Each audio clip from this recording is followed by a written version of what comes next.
Metade de 2025 já passou, então bora conversar sobre as melhores leituras até aqui? Oi gente, tudo bem com vocês? Eu tenho sentido que nos últimos anos eu tenho acertado cada vez mais no que eu gosto de ler e por isso parece que eu tô lendo cada vez mais. E eu decidi vir aqui compartilhar com vocês quais foram os meus livros favoritos nesse primeiro semestre. Como eu nunca fui boa em escolher favoritos, não tá em ordem do melhor pro pior, mas sim na ordem mais ou menos cronológica do que eu li. E eu vou começar com o primeiro livro português que eu li, que se chama Um Cão no Meio do Caminho. Eu já tinha esse título guardado há muitos anos por indicação do Chico Felitti e por algum motivo eu sempre que olhava a capa tinha vontade de ler e aí finalmente em janeiro desse ano eu abri esse livro e nossa gente, eu fui completamente arrebatada. Eu nem sabia que a Isabela Figueiredo era portuguesa e fui bem surpreendida pelo dialeto, digamos assim, pelas expressões que ela usa. Eu adorei aprender mais do português de Portugal, mas eu indico ler ou no Kindle ou com o dicionário do lado, celular, enfim. E eu me apaixonei pela história. A gente acompanha o protagonista, que é um homem extremamente idealista e que acredita muito num formato de mundo distante do capitalismo e do especismo que a gente vive. Então, ele vive numa casinha alugada muito simples, que é meio que só uma salinha. Ele vive de recolher o que as pessoas consideram lixo, mas ele considera relíquias e vender em feirinhas. Ele come o que ele planta, ele acredita que os animais não merecem sofrer. E eu amo que assim, não fala sobre veganismo ou sobre antiespecismo no livro, mas ele expressa isso da forma dele, de alguém que não tem contato com tecnologia, que só vê televisão quando ele tá no botequinho tomando um café, enfim. E ao mesmo tempo ele tem uma vizinha que é acumuladora e tem muita dificuldade de se desfazer de coisas que para ela são muito valiosas, mas por ficarem guardadas da forma que ficam para ela proteger, viraram lixo. Viraram apenas tralhas que ela não tem como usar ou como aproveitar e muito menos acessar porque estão em caixas empilhadas. O livro também volta para o passado desse homem e conta toda a história da família extremamente disfuncional que ele teve e é uma história muito linda sobre a solidão e a solitude e sobre as relações e como a gente depende de uma comunidade para sobreviver nesse mundo. E, gente, quem já viu os outros vídeos sobre livros aqui sabe que não tinha como eu não falar da Mariana Salomão Carrara. A Árvore Mais Sozinha do Mundo, na verdade, foi lançado no ano passado, mas eu tava aguardando, porque eu já tinha visto pelos comentários que eu ia sofrer. Só de saber que era sobre uma família que, cultivava café, que vivia na pobreza extrema, eu já sabia que ia me tocar muito, até porque tudo da Mariana Salomão Carrara é realmente, assim, me devora, então eu tava aguardando e finalmente eu decidi que era o momento de ler. E eu realmente sofri muito. E eu me vi sofrendo, gente, por, sei lá, um regador, uma máquina de veneno, uma roupa de proteção, por quê?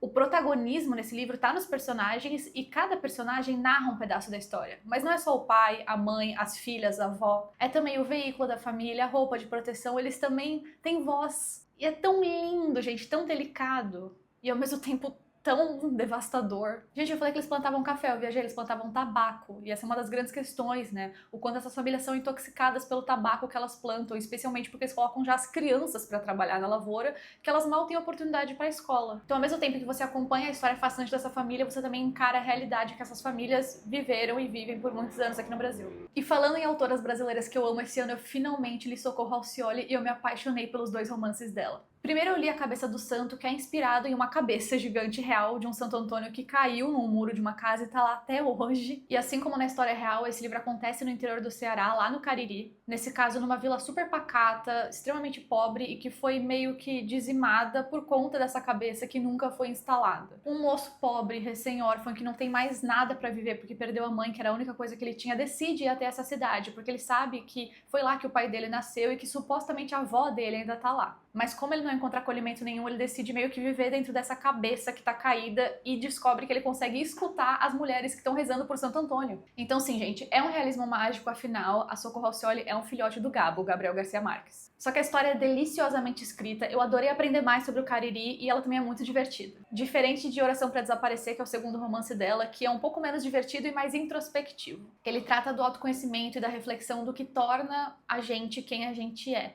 Porque a gente acompanha essa mulher que, do nada, o corpo dela aparece lá em Portugal, ela não tem nenhuma memória do passado dela, ela só sabe pelo sotaque dela que ela é brasileira, e ela tem alguns sonhos que levam ela pro litoral brasileiro, mas ela não sabe de onde ela é, de onde ela veio, qual é a história dela. E vira realmente ela tentando descobrir quem eu sou, da onde eu vim, ao mesmo tempo que ela tá construindo uma nova personalidade e tem medo de que lembrar destrua a vida que ela construiu. E é mais um livro que traz muitos detalhes sobre o interior brasileiro e sobre a cultura dos povos ancestrais. Ironicamente, o próximo livro também fala sobre construção de identidade, mas dessa vez das donas de casa de classe média ali da década de 40. A Vida Invisível de Eurídice Guzmão é ao mesmo tempo deliciosa de ler, mas extremamente revoltante. Mas você nota o cuidado da autora, da Marta Batalha, em escolher cada palavrinha, e eu acho isso uma delícia. Além do fato de que, além da própria Eurídice, que é essa dona de casa tentando descobrir quem ela é enquanto mulher, enquanto esposa, enquanto mãe, a gente também conhece a complexidade de todos os personagens envolvidos, de por que o esposo dela é como é, por que o pai tratou ela como ele tratou.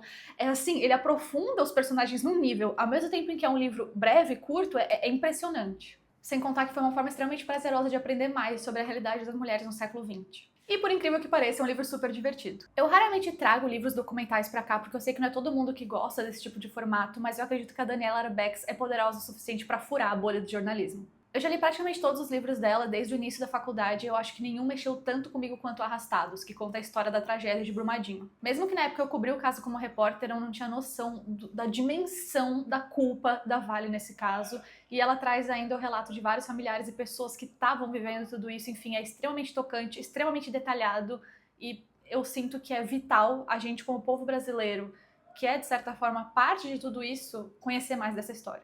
Mas honestamente eu só recomendo pra quem tá preparado pra sofrer junto. Mas voltando pro mundinho dos romances, eu finalmente li 3, essa bíblia que é grossa, não só em páginas, mas também que é cheia de reflexões e cheia de histórias e cheia de coisas acontecendo, mas ao mesmo tempo me cativou muito. Eu conheço muitas pessoas que não curtiram tanto e eu concordo com o argumento delas de que a história se perde em muitos momentos por acontecer muita coisa e por querer trazer muitas lições, digamos assim, mas eu fiquei tão apegada aos personagens, gente. 3 é um trio que não é um trisal, são 3 amigos, uma menina e 2 meninos que se conheceram na infância e a gente vê eles construindo toda a vida deles juntos, sendo crianças muito próximas, adolescentes grudados, até chegar na vida adulta e um não saber mais nada da vida do outro, mas eventualmente eles se cruzam novamente e precisam lidar de novo com a companhia. É um daqueles livros que vai e volta no tempo, eu sei que não é todo mundo que gosta, mas eu senti que ela conseguiu usar muito bem pra fazer você querer continuar lendo. Então, apesar de ser super grosso, eu li super rápido. É um livro que fala sobre o poder das relações, tanto com os outros, familiares, amigos, amores, com a gente mesmo,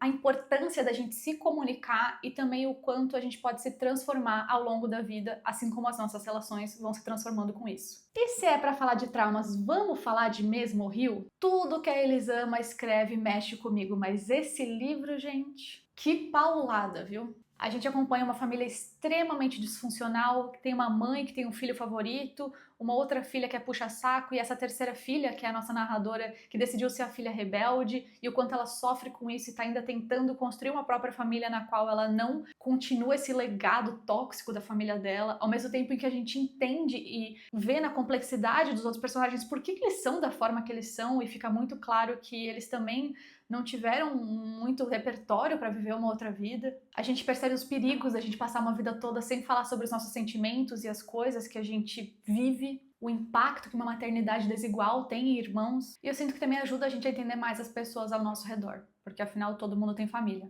Esse aqui eu já mostrei em vlogs, já mostrei em Reels, mas toda oportunidade que eu tiver de divulgar a palavra da origem do mundo, eu vou usar. São quadrinhos super divertidos que falam sobre o tabu da menstruação e também sobre a construção do patriarcado que fizeram com que a gente não conhecesse sobre a nossa própria região íntima. Os quadrinhos são super bonitinhos, super divertidos e também super informativos. Tem muita coisa aqui dentro que eu não sabia e eu aprendi isso me divertindo. Eu sinto que todo mundo deveria ler isso aqui. E pra finalizar com suspense, porque esse semestre eu até que li pouco, eu vou indicar um brasileiro que é o Pai Nosso. O Igor Fonseca tá iniciando ainda nessa jornada, mas eu achei o livro super bem escrito. Tem uma história super marcante e o melhor de tudo, tá grátis no Kindle Unlimited, que eu tô aproveitando, inclusive tô lendo muitos livros bons. Se você tem alguma indicação, deixa aqui nos comentários. Gente, eu nunca achei que eu ia gostar de ler uma história sobre um padre que chega numa paróquia nova, mas eu fiquei fascinada. Você fica bem confusa sobre o que é sobrenatural e o que realmente é só um surto da cabeça dele, que eu acho que é uma das partes mais legais do livro, porque você acaba sem saber até onde ele era um narrador confiável ou não. E eu sei que muita gente amou esse livro também, porque quando eu postei nos meus stories, tudo que eu li no Kindle Unlimited foi o mais citado, por gente falando, gente, começa por esse daí que é muito bom.